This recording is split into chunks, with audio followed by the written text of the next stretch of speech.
let entrepreneurs set the rules. Another drink. Russia! Who said Russia? I can taste the polonium in this coffee. Russia! There's a joke in Russia that's been doing the rounds for a couple of years now. This kid goes to his oligarch father and he goes, Daddy, I feel like a bit of an outsider. It's a topical joke. You know, all the other kids, they go to school in a bus. I go to school in a Mercedes S-Class. You know, I feel left out. Father says, don't worry, son, I'll buy you a bus and it'll be the same as everyone else. It's been 16 years since the collapse of the Soviet Empire. Okay? Oil and gas make up 5.7% of Russia's GDP. In this year, foreign investment into Russia is doubling year on year, and this year it will be $60.3 billion. Okay? They have the largest known natural gas reserves in the world. They have the 9th highest GDP of $1.7 trillion a year. The average salary is $500 a month. $500 a month. Moscow, which makes up 1/3 of the country's GDP, has 1/10 of the population. And why is this? Why is it that 36 Russians appear on the Forbes list of billionaires? Because in Russia, under the reign of Gorbachev, when he was starting to liberalize the economy, he gave power and he gave resources to these oligarchs. If we can go back to the second proposition speaker's description of entrepreneurialism, the temperament... The ability and temperament. Ability and temperament, well, ability, sir, because he was friends with them. Ability to muster resources beyond one's own ownership and control. So a $1.73 trillion a year economy in the hands of those 36 billionaires, the entrepreneurs of Russia, the people with the money, the people with the power, the people who are mustering the resources of others, mustering the resources of a country with the world's largest natural gas reserves, but they're living off $500 a month. That is not social inclusion. Yeah, that's probably it on Russia. Third question, what happens when entrepreneurs are left to their own devices? This is my favourite, and you'll find out why in a second. What's the third letter in the word Pret? Thank you. That's why he's on a committee. Can anyone think of a situation in which entrepreneurs were left to their own devices that begins with the letter E? All right, well, I'll put it another way. This side of the house, I want you to raise your hands if you disagree with this statement, if you were to run a company, if this would be a statement that your company would follow. We believe that playing an active role in every community in which we operate fosters a long-term partnership, strengthening communities.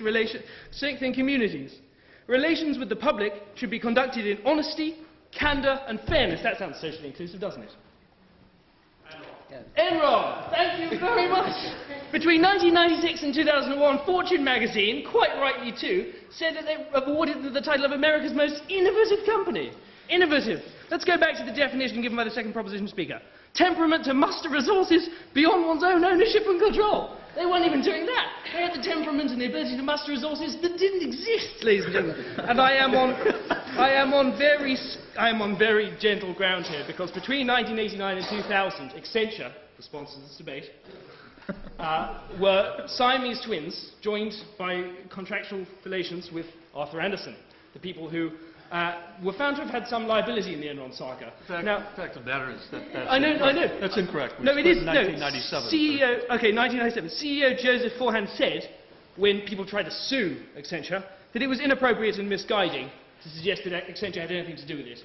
And I agree with that. I've looked at it a bit, and I think it probably is inappropriate and misguiding. But I would like you to be aware that your company, of all companies, should have some sensitivity towards what happens when you let entrepreneurs set the rules themselves, because you must have worked alongside these people, namely Kenneth Lay and Jeff Skilling.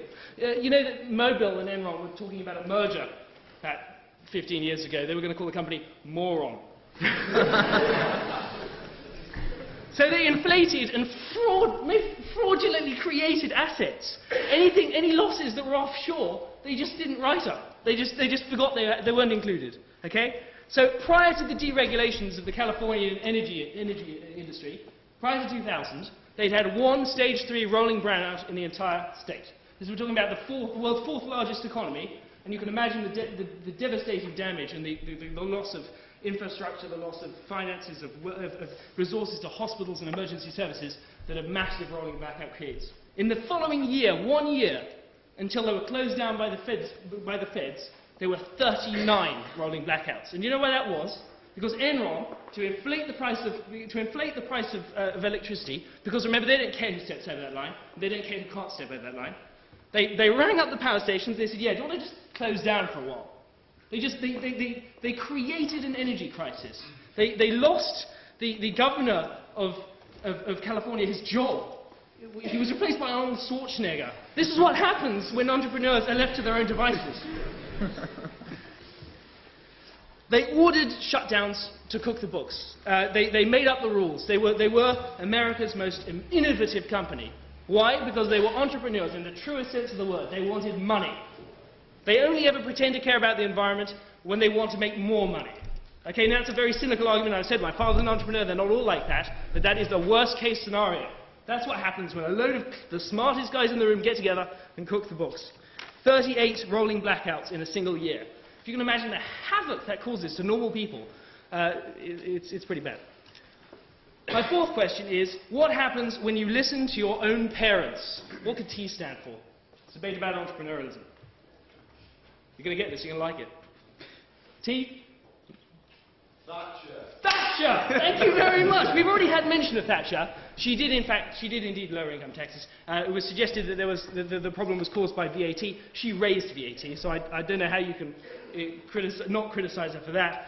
But Thatcher, she lowered direct taxes on income because she believed in the free market. Her whole kind of misquote about there being no such thing as society was basically what the proposition is saying, that society is everybody pulling themselves up and doing something and having the freedom to do that. It would be unfair to characterise anything else.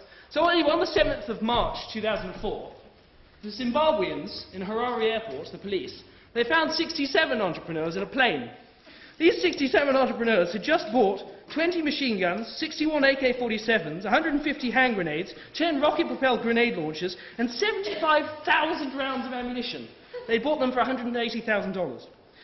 They were arrested, unsurprisingly. They were on their way to Equatorial Guinea, where they were trying to depose President Obiang. It was proven by the South African police. Right, as you said, you would give points of information outside. Yeah. Are you sure you're not getting confused between the word entrepreneur and the word criminal?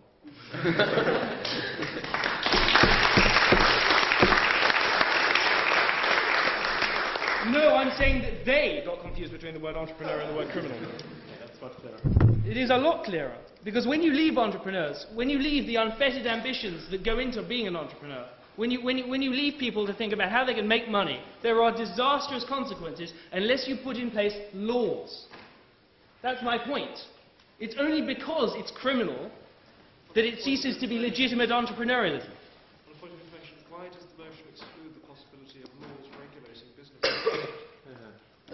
The motion doesn't exclude the possibility of laws regulating entrepreneurialism. I am saying, and I'm going to come on to explain why, I'm saying that the powerhouses for social inclusion are people and the rules we create, and that if you left entrepreneurialism to its own without any of these, it wouldn't be a powerhouse driving towards social inclusion, it would go in exactly the opposite direction. And I'm trying to give you examples of how that has happened recently, not in the 1950s, and why it's happened. These people were purely and simply trying to make money. We all accept that. There was no greater purpose. They're not evil. I don't think we're going to go that far. It's entrepreneurial. They tried to take over a country. It's not the first time it's ever happened. You're going to tell me it is the first time it's ever happened? To follow up with your argument then, wouldn't the fact that we have laws in place and that conduct is criminal mean that entrepreneurship is a social powerhouse or a powerhouse of social inclusion? No, because the debate isn't this House believes that legal entrepreneurship as it could possibly theoretically be in a perfect society